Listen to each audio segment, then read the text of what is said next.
भक्तजनों, माताओं, बहनों, सादर जय श्री कृष्ण। हमारे YouTube चैनल में आप सभी का बहुत बहुत स्वागत है। मैं हूं आपके साथ आचार्य धर्मेंद्र शास्त्री। प्रत्येक वर्ष में 24 एकादशी आती है, लेकिन जिस साल अधिक मास आता है उस वर्ष 26 एकादशी आती है। प्रत्येक एकादशी का अपना अपना अलग अलग महत्व माना गया है और यदि व्रतों में सबसे बड़ा व्रत देखा जाए तो एकादशी का व्रत होता है। एकादशी का व्रत करने से मनुष्य के जन्म जन्मांतर के पाप, दोष, पीड़ा, कष्ट सब नष्ट हो जाते हैं। भाद्रपद माह के कृष्ण पक्ष की एकादशी को अजा एकादशी कहा जाता है। इसे कामिनी एकादशी तथा जया एकादशी के नाम से भी जाना जाता है। अजा एकादशी इस बार 15 अगस्त 2020 शनिवार को है और इस दिन व्रत यदि करना है तो प्रातः काल सबसे पहले जल्दी उठना चाहिए। ब्रह्म मुहूर्त में स्नान करना होगा तथा स्वच्छ और पवित्र वस्त्र धारण करना चाहिए। इसके बाद जिन वस्त्रों को आपने पहले पहना है उनको स्पर्श नहीं करना चाहिए तथा जिन बिस्तरों पर आप सोए हैं उनको भी आपको स्पर्श नहीं करना चाहिए। शुद्ध होकर के स्नान करें और उसके पश्चात भगवान का नित्य का पूजन करें। आपके घर के जो देवी देवता हैं उनका पूजन अर्चन करने के बाद भगवान सूर्य देव को जल चढ़ाएं तथा उसके पश्चात आप भगवान के सामने बैठ करके हाथ में जल तथा तुलसी पत्र लेकर के व्रत का संकल्प करें, क्योंकि बिना संकल्प के व्रत परिपूर्ण नहीं माना जाता है।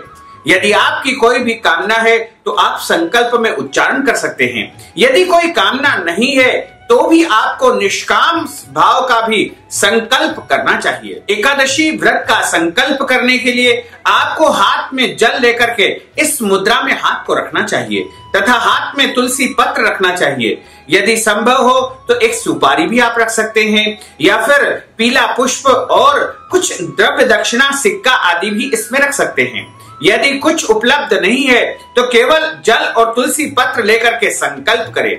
3 बार विष्णु विष्णु का उच्चारण करें तथा कहे कि आज मैं भाद्रपद माह के कृष्ण पक्ष की अजा एकादशी का व्रत करने जा रहा हूं या करने जा रही हूं। हे भगवान लक्ष्मी नारायण, हे ऋषिकेश, मेरे जीवन के सारे कष्ट और संकट को आप समाप्त कर देना तथा मेरे जन्म जन्मांतर के पाप दोष नष्ट हो जाए। अपना नाम और गोत्र उच्चारण करने के बाद आपके मन में जो भी इच्छा है वो आप बोल दीजिएगा। उसके बाद संकल्प भगवान को अर्पण कर दीजिएगा। संकल्प में तुलसी पत्र और जल जो आपने अर्पण किया है उसे आप प्रसाद रूप में खा भी सकते हैं।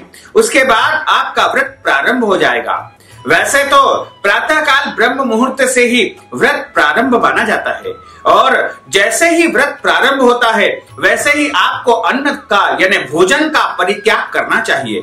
इस एकादशी में आप जल पी सकते हैं लेकिन आप अन्न सेवन नहीं कर सकते हैं। अन्न का अर्थ होता है गेहूं, दाल, चावल, रोटी, सब्जी इत्यादि जो भी अन्न में आता है उनका परित्याग करना चाहिए और विशेष तौर से एकादशी के दिन चावल नहीं खाना चाहिए। घर में चावल भी नहीं बनाना चाहिए। इसके अलावा आपको मांस, मदिरा, लहसुन, प्याज का भी इस दिन परित्याग कर देना चाहिए। यदि आपके घर में एकादशी का व्रत नहीं भी होता है तो भी आपको चावल और लहसुन, प्याज, मांस, मदिरा का त्याग करना ही चाहिए तथा एकादशी के दिन कटिंग, दाढ़ी नहीं बनवाना चाहिए तथा शरीर के कोई भी अंग का बाल नहीं कटवाना चाहिए और एकादशी के दिन झूठ नहीं बोलना चाहिए। एकादशी के दिन लड़ाई झगड़ा, वाद विवाद बिल्कुल नहीं करना चाहिए। एकादशी के दिन पेड़ पौधों को नहीं काटना चाहिए। एकादशी के दिन बड़े बुजुर्गों को तथा साधु संतों को या फिर अपने माता पिता, सास ससुर का अपमान नहीं करना चाहिए। इनका दिल नहीं दुखाना चाहिए और एकादशी के दिन किसी भी याचक या भिखारी को या फिर घर पर जो भी मांगने आता है उसे खाली हाथ नहीं लौटाना चाहिए। इस प्रकार एकादशी के व्रत का पूरे दिन पालन करना चाहिए और रात्रि में जागरण करना चाहिए। एकादशी की संपूर्ण रात्रि जागरण करने का विधान है। यदि आप जाग नहीं सकते हैं तो केवल रात्रि 12 बजे तक अनिवार्य रूप से जागरण करें और उसके बाद अगले दिन आपको व्रत का पारणा करना होगा। व्रत का पारणा का अर्थ होता है व्रत खोलना। तो व्रत का जो पारणा होगा उसकी विधि यह रहेगी कि आपको व्रत का पारणा 16 अगस्त को सुबह ब्रह्म मुहूर्त में उठ करके स्नान करके भगवान का पूजन करने के बाद जैसे ही सूर्योदय होता है तो सूर्य भगवान को जल चढ़ाने के बाद भगवान के सामने बैठ करके हाथ में पुनः संकल्प करे तथा 3 बार विष्णु विष्णु का उच्चारण करके कहे कि हे भगवान, आज मैंने अजा एकादशी का व्रत किया है तथा आपकी कृपा से अजा एकादशी का व्रत परिपूर्ण हुआ है और अजा एकादशी के व्रत का मैं पारणा करने जा रहा हूं या करने जा रही हूं।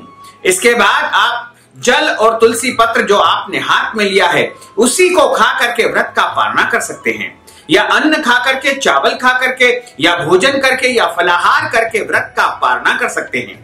यदि आपको अगले दिन कोई और व्रत करना है तो आप फलाहार करके भी व्रत का पारणा कर सकते हैं।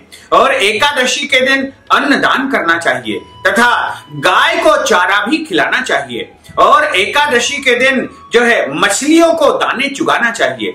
इसके अलावा पशु पक्षियों को भी इस दिन परिपूर्ण या तृप्त करना चाहिए और एकादशी के दिन भगवान लक्ष्मी नारायण का विशेष पूजन अर्चन करना चाहिए। जिस प्रकार हम जन्माष्टमी आदि पर्वों पर भगवान का पूजन करते हैं उसी प्रकार उनको स्नान करके स्वच्छ वस्त्र धारण कराएं, जनेऊ यानी यज्ञोपवीत पहनाएं, चंदन लगाएं, पुष्प चढ़ाएं तथा उनको तुलसी पत्र अर्पण करें। एकादशी के दिन गलती से भी तुलसी पत्र नहीं तोड़ना चाहिए क्योंकि इस दिन तुलसी पत्र तोड़ने से पाप लगता है।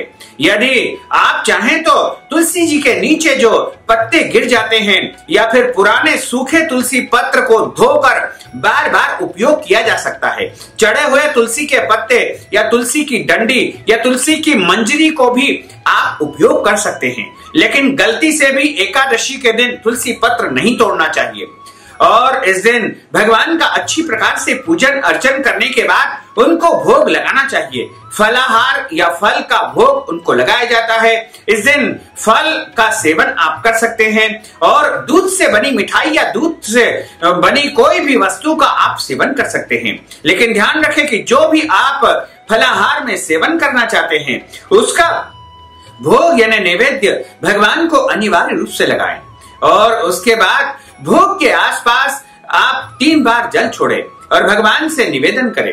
उसके बाद ही आपको फलाहार ग्रहण करना चाहिए। यदि इस विधि से आप एकादशी का व्रत करेंगे तो आपको एकादशी का संपूर्ण फल प्राप्त हो पाएगा। साथ ही एकादशी की कथा बड़ी ही महत्वपूर्ण होती है। जब तक कथा का श्रवण नहीं किया जाता है तब तक एकादशी का फल प्राप्त नहीं हो पाता है, इसलिए आपको एकादशी की कथा अनिवार्य रूप से सुनना चाहिए। इस अजा एकादशी की कथा जो धर्म ग्रंथों में बताई गई है वह इस प्रकार है। बोलिए लक्ष्मी नारायण भगवान की जय, श्री वृंदावन बिहारी लाल की जय, गोपाल कृष्ण भगवान की जय। एक समय की बात है, युधिष्ठिर ने भगवान कृष्ण से प्रश्न किया कि हे प्रभु, आपने मुझे अन्य सभी एकादशियों की कथा सुनाई है, सबका महत्व बताया है। अब मैं आपके मुखारविंद से सुनना चाहता हूं कि भाद्रपद माह के जो कृष्ण पक्ष आता है उस एकादशी का नाम क्या होता है तथा उस एकादशी का फल क्या होता है और उस एकादशी का महत्व क्या होता है और उस एकादशी की कथा किस प्रकार कही गई है। तो भगवान कृष्ण कहते हैं कि राजन युधिष्ठिर सुनो, भाद्रपद माह के कृष्ण पक्ष की एकादशी का नाम अजा एकादशी है और इस एकादशी को कामिनी एकादशी भी कहा जाता है। इसके अलावा इसे जया एकादशी के नाम से भी जाना जाता है। इस एकादशी का व्रत करने से मनुष्य के कई जन्मों के पाप दोष नष्ट हो जाते हैं, क्योंकि यह एक एकादशी ऐसी होती है जिसका व्रत यदि आप पूरी निष्ठा से करोगे तो निश्चय ही आपके जीवन के सभी संकट और कष्ट समाप्त हो जाएंगे तथा आपके जीवन में सुख आएगा, समृद्धि आएगी, वैभव आएगा और आपके घर में सुख शांति और समृद्धि का वास होगा। इस एकादशी के संदर्भ में पुराणों में बताया गया है कि एक समय की बात है, अयोध्या में चक्रवर्ती सम्राट हुए थे और जिनका नाम था राजा हरिश्चंद्र। हरिश्चंद्र राजा एक दिन रात्रि में सो रहे थे। सोते सोते उन्हें स्वप्न में ऐसा जो है ज्ञात हुआ कि उन्होंने अपना सारा राजपाट महर्षि विश्वामित्र को दान कर दिया। ऐसा सपना उन्होंने देखा और प्रातः काल वो डर करके उठे। प्रातः काल होते ही अचानक कुछ ऐसा घटनाक्रम उनके जीवन में घटित हुआ कि विश्वामित्र उनकी राजसभा में आते हैं।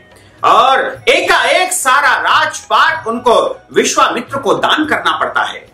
लेकिन विश्वामित्र सब कुछ प्राप्त करने के बाद भी उनसे 5 स्वर्ण मुद्राएं मांगते हैं। लेकिन अब चूंकि राजा हरिश्चंद्र अपना सर्वस्व विश्वामित्र जी को दान कर चुके थे, उनके पास विश्वामित्र जी को देने के लिए स्वर्ण मुद्राएं नहीं थी। अब क्या करें, चूंकि वचन से बंधे हुए हैं और रघुकुल के वो राजा थे, इसलिए रघुकुल की रीत होती है कि प्राण जाए पर वचन न जाए। रघुकुल की ये रीत है। इसलिए विश्वामित्र ने जब मांगा तो राजा हरिश्चंद्र ने तुरंत निर्णय ले लिया और अपने स्वयं को जो है उन्होंने डोम को बेच दिया। डोम का अर्थ होता है जो शमशान का कर वसूलता है, उसे डोम कहा जाता है। और डोम को बिक गए और उससे जो स्वर्ण मुद्राएं प्राप्त हुई उनको जो है उन्होंने विश्वामित्र को प्रदान कर दिया। इस प्रकार अब वो डोम की चाकरी करने लगे। शमशान में उनका निवास स्थान हो गया। उनकी पत्नी उनसे बिछुड़ गई और एकाएक उनके ऊपर भयंकर पीड़ा आ गई और भयंकर प्रकोप आ गया। इस पीड़ा से बड़े दुखी हो गए क्योंकि उनका राजपाट सर्वस्व उनका छीन चुका था। उनके पास कुछ भी नहीं बचा था। केवल और केवल अब एक ही कार्य था कि शमशान में जितने भी जो है अपने परिजनों की लाश लेकर के आते थे उनसे वो कर वसूल करते थे। यही कार्य उनके पास बचा हुआ था। बड़े दुखी हो गए थे और इसी दुखी अवस्था में एक दिन की बात है कि उनका जो है महर्षि एक साधु से जो है उनका मुलाकात या साक्षात्कार होता है और उनको प्रणाम करते हैं तथा उनसे निवेदन करते हैं कि हे महर्षि, आप तो अंतर्यामी है, आप त्रिकालदर्शी है, कृपा करके मुझे यह बताइए कि मेरे जीवन में जो संकट आया है, जो कष्ट आया है, वह कैसे निवारण हो पाएगा। तो उन्होंने कहा कि तुम भाद्रपद माह के कृष्ण पक्ष की अजा एकादशी का व्रत करो और उस व्रत के पुण्य प्रताप के कारण तुम्हारे जन्मों जन्मों के पाप दोष नष्ट हो जाएंगे तथा इस जन्म में जो तुमको भयंकर पीड़ा हो रही है, बड़ा भारी कष्ट तुम्हारे जीवन पर आ पड़ा है, वह समाप्त हो जाएगा। इस प्रकार महर्षि की दिव्य आज्ञा को पाकर के उन्होंने भाद्रपद माह के कृष्ण पक्ष की एकादशी का विधि विधान से व्रत किया।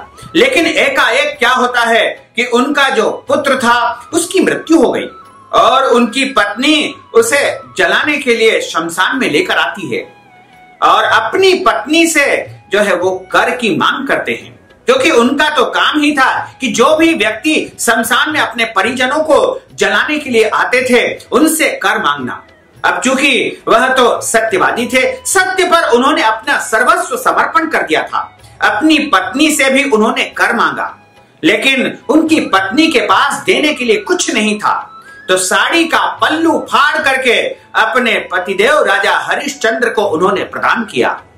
उसी समय जो है देवताओं ने पुष्प वर्षा की और भगवान नारायण स्वयं वहां पर प्रकट हो गए। अजा एकादशी के पुण्य प्रताप से उन्हें जो है भगवान ने दर्शन दिए और उसके बाद भगवान की कृपा से उनका पुत्र जीवित हो उठा और एकाएक उनके जीवन में सर्वस्व उन्हें प्राप्त हो गया। खोया हुआ राज्य भगवान ने उन्हें प्रदान कर दिया तथा सभी प्रकार का वैभव राजपाट उन्हें पुनः प्राप्त हो गया। ये सारा फल उन्हें केवल और केवल अजा एकादशी के व्रत करने के माध्यम से ही प्राप्त हुआ है। अतः युधिष्ठिर से भगवान कृष्ण कहते हैं कि अजा एकादशी का व्रत जो भी मनुष्य करता है उसके जन्म जन्मांतर के पाप दोष नष्ट हो जाते हैं और उसके जीवन में जो भी कष्ट होता है, संकट होता है, वो सब समाप्त हो जाता है। इस प्रकार अजा एकादशी की कथा सभी को सुनना चाहिए। जो कोई भी इस पुण्य और पवित्र कथा को सुनता है उसके जीवन के सारे कष्ट और संकट समाप्त हो जाते हैं। बोलिए लक्ष्मी नारायण भगवान की जय, श्री वृंदावन बिहारी लाल की जय। अच्युतम केशवम राम नारायणम कृष्ण दामोदरम वासुदेवम हरे श्रीधरम माधवम गोपिका वल्लभम श्री जानकी नायकम श्री रामचंद्रम भजे जानकी मनोहरम सर्वलोक नायकम श्री शंकरादिसेवितम पुण्य नाम कीर्तनम श्री राम राम राम राम राम नाम दायकम राम कृष्ण वासुदेवा भक्ति मुक्तिदायकम राम कृष्ण वासुदेवा भक्ति मुक्तिदायकम राम कृष्ण वासुदेवा भक्ति मुक्तिदायकम राम कृष्ण वासुदेवा भक्ति मुक्तिदायकम। बोलिए श्री वृंदावन बिहारी लाल की जय, गोपाल कृष्ण भगवान की जय, लक्ष्मी नारायण भगवान की जय। धर्म की जय हो, अधर्म का नाश हो, प्राणियों में सद्भावना हो, विश्व का कल्याण हो, सनातन धर्म की जय हो, गौ माता की जय हो, नगर बस्ती की जय हो, आज के आनंद की जय हो, कल के आनंद की जय हो, परसों के आनंद की जय हो, बरसों बरसों के आनंद की जय हो। ओम नमः पार्वती पते, हर हर महादेव हर। तो भक्तजनों, माताओं बहनों, हमने जो ज्ञानवर्धक कथा आपको सुनाई है उसको आप अधिक से अधिक लोगों को शेयर करिएगा, लाइक करिएगा, कमेंट करिएगा और यदि अभी तक आपने सब्सक्राइब नहीं किया है तो अभी और इसी समय सब्सक्राइब अवश्य कर लीजिए। आपको और आपके पूरे परिवार को सादर जय श्री कृष्ण, सादर धन्यवाद।